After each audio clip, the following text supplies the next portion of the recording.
చిరంజీవి గారి మొట్టమొదటి హిందీ మూవీ 'ప్రతిబంధ్'. ఇది తెలుగులో సూపర్ హిట్ అయినటువంటి 'అంకుశం' మూవీకి రీమేక్‌గా వచ్చింది. ఈ మూవీని హిందీలో అరవింద్ గారు ప్రొడ్యూస్ చేశారు. రవిరాజ పిన్నిశెట్టి గారు డైరెక్ట్ చేశారు.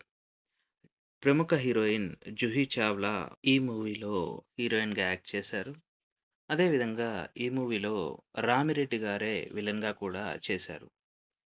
ఈ మూవీ కమర్షియల్‌గా సూపర్ సక్సెస్ అయింది. ఈ మూవీని 1,68,00,000 బడ్జెట్‌తో చేస్తే వరల్డ్ వైడ్‌గా 4,70,00,000 కలెక్ట్ చేసింది. ఈ మూవీ 28 సెప్టెంబర్ 1990 రిలీజ్ అయింది. ఆ ఇయర్ రిలీజ్ అయినటువంటి హిందీ మూవీస్‌లో టాప్ 10థ్ గ్రాస్ కలెక్ట్ చేసిన మూవీగా ఈ మూవీ రికార్డ్ సృష్టించింది. అదే విధంగా ఈ మూవీ